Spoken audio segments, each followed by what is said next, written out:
chill out, relax. Yeah, we'll just. So Sharon, you're over all the way from the States, from Astia. So what are you looking forward to most today? My own talk. No, that was completely self-serving.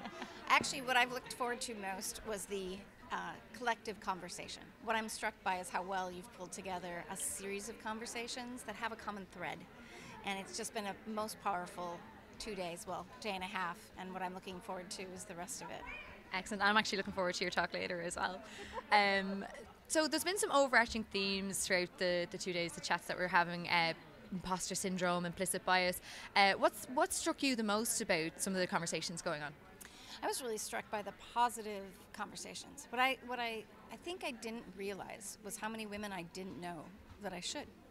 And I really have to commend you on finding people whose voices I had not yet heard on the subject of hidden bias or science or whatever they were doing. And I just think that that positive message that there's more out there that yet to be uncovered is exciting. And I look forward to you uncovering them for me.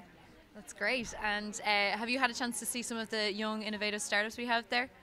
I have. I have to say Dublin's one of my favorite cities for women-led companies in particular. I find the women of Ireland to be extremely bold, and I just think that's what it takes to be an entrepreneur. And so taking a look at them, kind of across the categories of life science, tech, they're doing exciting things, and they're doing it in a way that addresses world need, which I think is truly commendable. Often we get very parochial and stuck in our markets, and the entrepreneurs I meet in Ireland and specifically in Dublin are global from day one and very aware of how their product fits the market.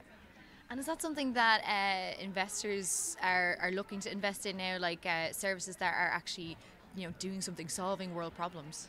I am, but I've always done that.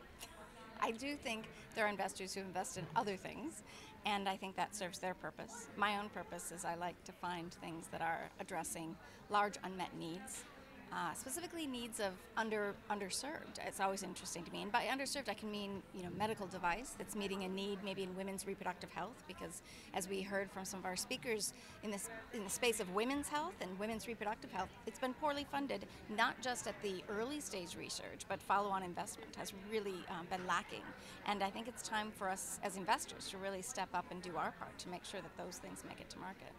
I'm excited to see a lot of that stuff happen. Thanks a lot, Sharon. Of course, thank you for having me.